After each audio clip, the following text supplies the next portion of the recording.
Hi. கூட பழகிறவன் நல்லவனா கெட்டவனா எதையுமே யோசிக்கிறது கிடையாது. அவன் காது ஃப்ரீயாக இருக்குதுன்னு தெரிஞ்சால் போதும், அவன் காதில் போய் வீட்டில் நடக்கிறது, ஊரில் நடக்கிறது, தெருவில் நடக்கிறது எல்லாத்தையும் அவன் காதில் மந்திரம் ஓதுற மாதிரி ஓதுறது. அதுக்கப்புறம் அவன் அங்கே சொல்லிட்டான், இங்கே சொல்லிட்டான், வீட்டில் சண்டையை மூட்டி விட்டா, குடும்பத்தில் கும்மி அடிச்சிட்டான்னு உட்காந்து புலம்ப வேண்டியது. ஏன் உங்கள் வாய்க்குன்ட்டு ஜிப்பு போட்டு உங்களால் கண்ட்ரோலாக இருக்கவே முடியாதா?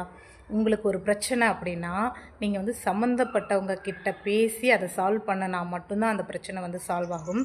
சம்மந்தமே இல்லாத ஒருத்தங்கிட்ட போய் நான் குசு தாண்டா விட்டேன் அப்படின்னாலும் அவன் போய் அடுத்தவங்கிட்ட இல்லை அவங்க பெரிய ஆட்டோ பாம் போட்டாங்க அப்படின்னு தான் சொல்லுவாங்க.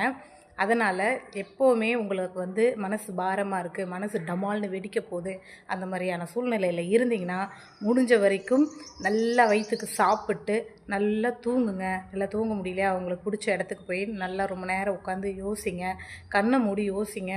உங்களுக்கு அதாவது ஒரு பிரச்சனை நம்மளால் சால்வ் பண்ண முடியாது அப்படின்னா யாராலையுமே சால்வ் பண்ண முடியாது.